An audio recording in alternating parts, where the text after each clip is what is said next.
ಸ್ನೇಹಿತರು, ಹಿತೈಷಿಗಳು, ಚಿತ್ರೋದ್ಯಮದಲ್ಲಿ ಜೊತೆಗಿದ್ದವರು ದರ್ಶನ್ ನೋಡೋಕೆ ಬರ್ತಿದ್ದಾರೆ. ನೆನಪಿರಬೇಕು, ಅನ್ನಪೂರ್ಣೇಶ್ವರಿ ನಗರ ಠಾಣೆಯಲ್ಲೂ ಕೂಡ ಒಂದಷ್ಟು ದಿನಗಳ ಕಾಲ ಕಳೆದ್ರು ದರ್ಶನ್. ಆಗ ಯಾರೂ ಬರಲಿಲ್ಲ. ಪರಪ್ಪನ ಅಗ್ರಹಾರಕ್ಕೆ ಸೇರಿದಾಗಲೂ ಕೂಡ ಯಾರೂ ಬಂದಿರಲಿಲ್ಲ. ಒಬ್ಬ ಕೊಲೆ ಆರೋಪಿಯನ್ನ ಭೇಟಿಯಾಗುವ ಹಣೆಪಟ್ಟಿ ನಮಗೆ ಯಾಕೆ ಅನ್ನೋ ರೀತಿಯ ಕಲ್ಪನೆನ, ಅಥವಾ ಈ ಪ್ರಕರಣ ಯಾವ ದಿಕ್ಕಿಗೆ ಹೋಗುತ್ತೆ ನೋಡೋಣ ಅನ್ನೋ ಕಾದು ನೋಡುವ ತಂತ್ರನೋ. ಒಂದಷ್ಟು ದಿನಗಳ ಕಾಲ ದರ್ಶನ್ ಭೇಟಿಯಾಗ್ಲಿಕ್ಕೆ ಯಾರೂ ಬಂದಿರಲಿಲ್ಲ. ಈಗ ಒಬ್ಬೊಬ್ಬರೇ ಜೈಲಿನತ್ತ ಮುಖ ಮಾಡ್ತಿದ್ದಾರೆ. ಸಾಧು ಕೋಕಿಲ ಮೊನ್ನೆ ಬಂದಿದ್ರು, ಅವಕಾಶ ಸಿಗಲಿಲ್ಲ, ಇವತ್ತು ಮತ್ತೆ ಬಂದಿದ್ದಾರೆ. ಅವರ ಜೊತೆಯಲ್ಲೇ ಹಾಸ್ಯ ನಟ ಆಪ್ತ ಸಚ್ಚಿದಾನಂದ್, ನಿರ್ಮಾಪಕ ರಾಮಮೂರ್ತಿ ಸೆಂಟ್ರಲ್ ಜೈಲ್ ಬಳಿಗೆ ಬಂದು ಕಾಯ್ತಾ ಇದ್ದಾರೆ ಅವಕಾಶಕ್ಕೋಸ್ಕರ. ಮತ್ತಷ್ಟು ಡೀಟೇಲ್ಸ್ ನಮ್ಮ ಪ್ರತಿನಿಧಿ ನವೀನ್ ನೀಡ್ತಾ ಹೋಗ್ತಾರೆ, ದೂರವಾಣಿ ಸಂಪರ್ಕದಲ್ಲಿದ್ದಾರೆ. ನವೀನ್, ಗಮನಿಸ್ತಾ ಇದ್ವಿ ಸರಿಸುಮಾರು 1 ತಿಂಗಳ ಕಾಲ ಯಾರೂ ಬರ್ತಿರ್ಲಿಲ್ಲ. ದರ್ಶನ್ ಇದ್ದಾರೆ ಅನ್ನೋದು ಗೊತ್ತಿದ್ರು ಗೊತ್ತಿಲ್ಲದವರಂತಿದ್ರು. ಕೊಲೆ ಆರೋಪಿ ಸಹವಾಸ ನಮ್ಗೆ ಯಾಕೆ ಅನ್ನೋ ರೀತಿಯಲ್ಲೋ ಅಥವಾ ಕಾದ್ ನೋಡೋಣ ಅನ್ನೋ ಆಂಗಲ್ ಅಲ್ಲೋ ಈಗ ಒಬ್ಬರ ಬೆನ್ ಹಿಂದೆ ಒಬ್ಬರು.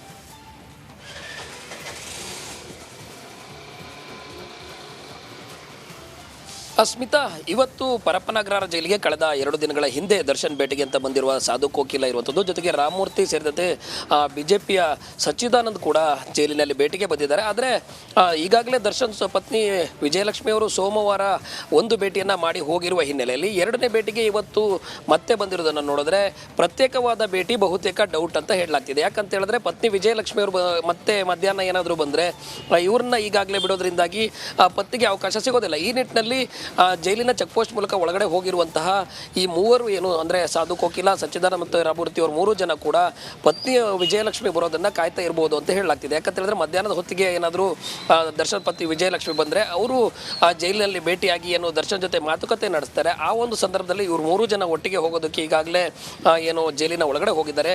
ಕೆಲವೇ ಹೊತ್ತಿನಲ್ಲಿ ಅಲ್ಲಿ ಅಧಿಕಾರಿಗಳಿಗೆ ಅವರು ಮನವಿಯನ್ನು ಕೂಡ ಮಾಡ್ಬೋದು ಪ್ರತ್ಯೇಕವಾಗಿ ಹೋಗೋದಕ್ಕೆ. ಆದರೆ ಮನವಿ ಮಾಡಿದ್ರೂ ಸಹ ಈಗಾಗಲೇ ದರ್ಶನ್ ಮತ್ತು ಪತ್ನಿ ವಿಜಯಲಕ್ಷ್ಮಿ ಏನು ಜೈಲಿಗೆ ಹೋದಾಗ್ಲಿಂದಲೂ ಕೂಡ ನಿರಂತರವಾಗಿ ಇದೇ ರೀತಿ ಒಂದು ಪ್ರಕ್ರಿಯೆಯನ್ನು ಮಾಡ್ತಾ ಇರುವಂಥದ್ದು. ಯಾರು ಪ್ರತ್ಯೇಕವಾಗಿ ಭೇಟಿಗೆ ಬಂದರೂ ಸಹ ಅವರು ಒಳಗಡೆ ಹೋಗ್ತಾ ಇಲ್ಲ. ಬದಲಾಗಿ ಪತ್ನಿ ವಿಜಯಲಕ್ಷ್ಮಿ ಏನು ಜೊತೆಗೆ ಬರ್ತಾರೆ, ಅವ್ರ ಜೊತೆ ಒಳಗಡೆ ಹೋಗ್ತಾ ಇರೋದ್ರಿಂದಾಗಿ ಇನ್ನು ದರ್ಶನ್ ಪತ್ನಿ ಮಧ್ಯಾಹ್ನದ ಹೊತ್ತಿಗೆ ಏನು ವಿಜಯಲಕ್ಷ್ಮಿ ಮತ್ತು ಸಹೋದರ ದಿನಕರ್ ಇಬ್ಬರು ಕೂಡ ಬರ್ಬೋದು. ಅವರ ಜೊತೆಗೆ ಇವರೆಲ್ಲರೂ ಕೂಡ ಹೋಗೋದಕ್ಕೆ ಸಿದ್ಧತೆಯನ್ನ ಮಾಡ್ಕೊಂಡಿರಬಹುದು. ಸಂಪರ್ಕದಲ್ಲಿರಿ, ಮತ್ತಷ್ಟು ಅಪ್ಡೇಟ್ಸ್ ಅದೇ. ನವೀನ, ದರ್ಶನ್ಗೆ ಇವತ್ತು ಸಿಹಿ ಸುದ್ದಿಯನ್ನ ಹೊತ್ತು ತರ್ತಾರಾ ವಿಜಯಲಕ್ಷ್ಮಿ? ಈಗಷ್ಟೇ ನಮ್ಮ ಪ್ರತಿನಿಧಿ ನವೀನ್ ಕೂಡ ಹೇಳ್ತಾ ಇದ್ರು, ವಿಜಯಲಕ್ಷ್ಮಿ ಅವರು ಕೂಡ ಇವತ್ತು ಜೈಲಿಗೆ ಬರ್ತಾರೆ, ನಿರೀಕ್ಷೆ ಇದೆ, ಕಾಯ್ತಾ ಕೂತಿದ್ದಾರೆ ದರ್ಶನ್ ಬರಲಿ ಅಂತ ಹೇಳಿ. ಸಿಹಿ ಸುದ್ದಿ ತರ್ತಾರಾ ಅನ್ನೋ ನಿರೀಕ್ಷೆ. ಪತಿ ದರ್ಶನ್ ಭೇಟಿಗೆ ಆಗಮಿಸುತ್ತಿದ್ದಾರೆ ಪತ್ನಿ ವಿಜಯಲಕ್ಷ್ಮಿ. ನಿನ್ನೆ ಡಿಸಿಎಂ ಡಿಕೆ ಶಿವಕುಮಾರ್ ಅವರನ್ನ ಭೇಟಿಯಾಗಿದ್ರು. ಭೇಟಿ ಸಂದರ್ಭದಲ್ಲಿ ಕೇವಲ ಸ್ಕೂಲ್ ಅಡ್ಮಿಷನ್ ವಿಚಾರ ಚರ್ಚೆ ಆಯಿತು ಅಂತ ಹೇಳಿದ್ದಾರೆ. ಆದರೆ ಬೇರೆ ಏನಾದರೂ ಸಂದೇಶಗಳು ದರ್ಶನ್ ಅವರ ಕಡೆಯಿಂದ ಡಿಕೆ ಶಿವಕುಮಾರ್ ಅವರ ತನಕ ತಲುಪಿಸಿದ್ರ ವಿಜಯಲಕ್ಷ್ಮಿ? ಆ ರಿಕ್ವೆಸ್ಟಿಗೆ ಡಿಕೆ ಶಿವಕುಮಾರ್ ಅವರು ಸ್ಪಂದಿಸಿದ್ದಾರಾ? ಕುತೂಹಲ ಇದ್ದೇ ಇದೆ. ಹೀಗಾಗಿ ವಿಜಯಲಕ್ಷ್ಮಿ ಅವರು ಬರೋದನ್ನೇ ಕಾಯ್ತಾ ಇದ್ದಾರೆ ದರ್ಶನ್. ಡೀಟೇಲ್ಸ್ ಕೊಡ್ತಾ ಇದ್ರು ನಮ್ಮ ಪ್ರತಿನಿಧಿ ನವೀನ್. ಎಷ್ಟೊತ್ತಿಗೆ ಬರೋ ಸಾಧ್ಯತೆ ಇದೆ ಅನ್ನೋದ್ರ ಬಗ್ಗೆ ಏನಾದರೂ ಗೊತ್ತಾಗ್ತಿದ್ಯಾ? ಅದರಲ್ಲೂ ನಿನ್ನೆ ಡಿಕೆ ಶಿವಕುಮಾರ್ ಅವರನ್ನ ಭೇಟಿಯಾಗಿ ಇವಾಗ ದರ್ಶನ್ ಭೇಟಿಯಾಗ್ಲಿಕ್ಕೆ ಬರ್ತಾ ಇರೋದು ವಿಜಯಲಕ್ಷ್ಮಿ ಅವರು.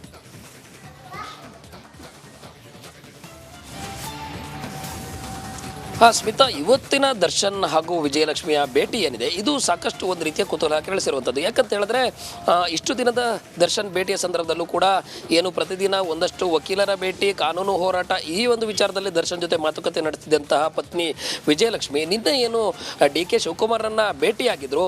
ಭೇಟಿಯಾಗಿದ್ದು ಮಗನ ಅಡ್ಮಿಷನ್ ವಿಚಾರಕ್ಕೆ ಅಂತ ಹೇಳಿದ್ರು ಸಹ ಈಗ ದರ್ಶನ್ ಪತ್ನಿ ವಿಜಯಲಕ್ಷ್ಮಿ ಈ ಒಂದು ಪ್ರಕರಣದಲ್ಲಿ ಏನು ರೇಣುಕಾಸ್ವಾಮಿ ಕೊಲೆ ಪ್ರಕರಣದಲ್ಲಿ ಕೊಲೆಗೆ ಸಂಬಂಧಪಟ್ಟ ಒಂದಷ್ಟು ಕಾನೂನು ಹೋರಾಟದ ವಿಚಾರದಲ್ಲಿ ಚರ್ಚೆ ನಡೆಸಿರುವ ಸಾಧ್ಯತೆ ಇದ್ದು ಇವತ್ತು ಜೈಲಿನಲ್ಲಿ ಪತಿಯನ್ನ ಭೇಟಿಯಾಗಿ ಇದೇ ಒಂದು ವಿಚಾರವನ್ನ ದರ್ಶನ್ಗೂ ಕೂಡ ತಿಳಿಸುವ ಸಾಧ್ಯತೆ ಬಹುತೇಕ ದಟ್ಟವಾಗಿರುವಂಥದ್ದು. ಏನೇ ಅಲ್ಲಿ ನಾನು ಮಾತಾಡಿಲ್ಲ, ಈ ಒಂದು ಕಾನೂನು ಹೋರಾಟದ ಕುರಿತಾಗಿರುವಂಥದ್ದು ದರ್ಶನ್ನ ಹೊರಗಡೆ ಕರ್ಕೊಂಡು ಬರುವ ನಿಟ್ಟಿನಲ್ಲಿ ಏನೇ ಮಾತಾಡಿಲ್ಲ ಅಂದರೂ ಸಹ ಕಾನೂನು ಪ್ರಕಾರದಲ್ಲಿ ಪೊಲೀಸರು ಇನ್ನು ಮುಂದಿನ ದಿನಗಳಲ್ಲಿ ಏನು ಹೋರಾಟ ಆಗುತ್ತೆ, ಚಾರ್ಜ್ ಶೀಟ್ ಏನನ್ನು ಸಲ್ಲಿಕೆ ಮಾಡಬೇಕು, ಆ ನಿಟ್ಟಿನಲ್ಲಿ ಈ ಒಂದು ವಿಚಾರದಲ್ಲಿ ದರ್ಶನ್ ಪತ್ನಿ ವಿಜಯಲಕ್ಷ್ಮಿ ಮಾತುಕತೆ ನಡೆಸಿರುವ ಸಾಧ್ಯತೆ ಬಹುತೇಕ ಬಹುತೇಕ ದಟ್ಟವಾಗಿದೆ ಅಂತ ಹೇಳಲಾಗ್ತಿದೆ.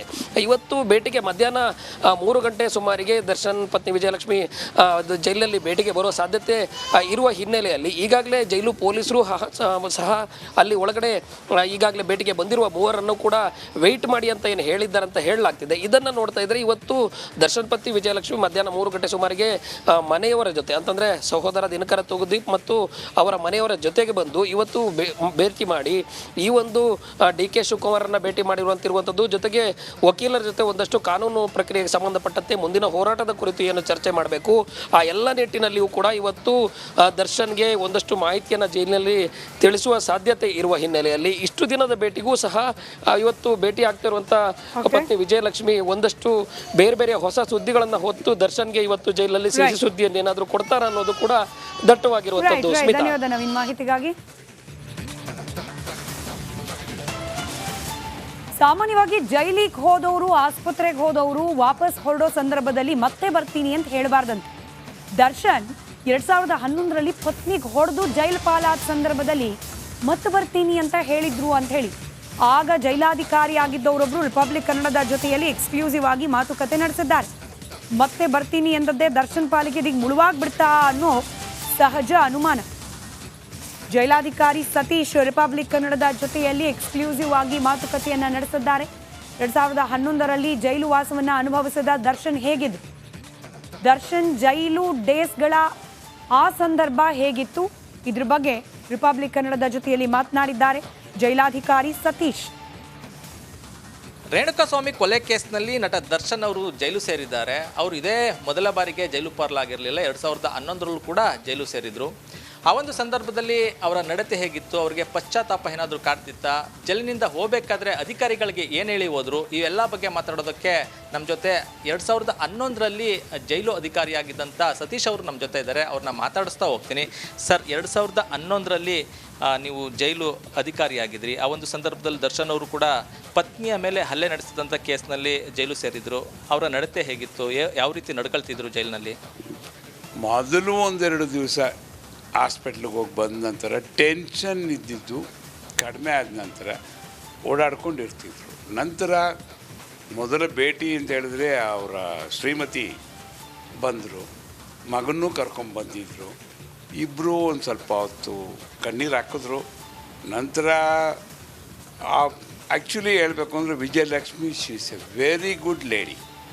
ಅವರೇ ಫಸ್ಟು ಹೇಳಿದ್ರು ಆಗಬಾರ್ದಿತ್ತು, ಆಗಿದೆ, ಇನ್ನು ಮುಂದೆ ನಾವು ಚೆನ್ನಾಗಿರೋಣ, ಮಗುಗೋಸ್ಕರ ಭವಿಷ್ಯಕ್ಕೋಸ್ಕರ ಮಾಡೋಣ ಅಂದ್ಬಿಟ್ಟು ಅಂತ ಹೇಳಿದಾಗ ಆಯಿತು, ನನ್ನಿಂದನೂ ದುಡುಕಾಗ್ಬಿಟ್ಟಿದ್ದೀನಿ ನಾನು, ಮುಂದೆ ಈ ರೀತಿ ಆಗದೆ ಇದ್ದಂಗೆ ನಾವು ಚೆನ್ನಾಗಿರೋಣ ಅಂದ್ಬಿಟ್ಟು ಅಂತ ದರ್ಶನ್ ಹೇಳ್ಬಿಟ್ಟು ಅವತ್ತೆಲ್ಲ ಭಾಳ ವಾಸ್ ಫೀಲಿಂಗ್ ವೆರಿ ಹ್ಯಾಪಿ.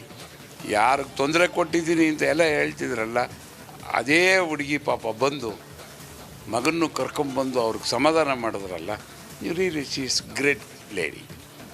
ಪಶ್ಚಾತ್ತಾಪ ಏನಾದರೂ ಅವ್ರು ಕಾಡ್ತಿತ್ತ ಸರ್ ಆ ಸಂದರ್ಭದಲ್ಲಿ? ನಿಮ್ಮ ಜೊತೆ ಏನಾದರೂ ಹೇಳ್ಕೊತಿದ್ರೆ? ಸಾಮಾನ್ಯವಾಗಿ ಕೈದಿಗಳ ಜೊತೆ ಜೈಲು ಅಧಿಕಾರಿಗಳು ಮಾತಾಡ್ತಾ ಇರ್ತಾರೆ, ಆ ಸಂದರ್ಭದಲ್ಲಿ ಏನಾದರೂ ಹೇಳ್ಕೊಂಡಿದ್ರಾ ಅಂತ?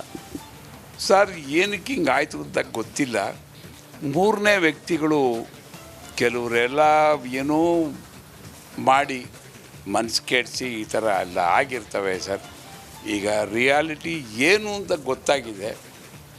ಮಾಡಿದ್ರ ಬಗ್ಗೆ ಭಾಳ ಇದು ಅಷ್ಟೆಲ್ಲ ನಾನು ಆ ಹುಡುಗಿಗೆ ತೊಂದರೆ ಕೊಟ್ಟೆ ಅಂತ ಇದ್ರೂ. ಮತ್ತೊಂದು ಕಡೆ ಜೈಲುವಾಸ ಅನುಭವಿಸ್ತಾ ಇರುವ ದರ್ಶನ್ ತಮ್ಮ ಆಪ್ತರ ಜೊತೆಯಲ್ಲಿ ಹೇಳ್ಕೊಂಡಿದ್ರಂತೆ, ಜೈಲಿಂದ ಆಚೆ ಬಂದ ಮೇಲೆ ರೇಣುಕಾಸ್ವಾಮಿ ಅವರ ಕುಟುಂಬಕ್ಕೆ ಸಹಾಯ ಮಾಡಬೇಕು ಅಂತ ಹೇಳಿ.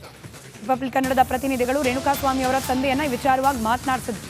ಇನ್ ಕೇಸ್ ದರ್ಶನ್ ಜೈಲಿಂದ ರಿಲೀಸ್ ಆದ ಸಂದರ್ಭದಲ್ಲಿ ನಿಮ್ಮ ಮನೆಗೆ ಬಂದರೆ ಏನು ಮಾಡ್ತೀರಿ ಅಂತ ಹೇಳಿ.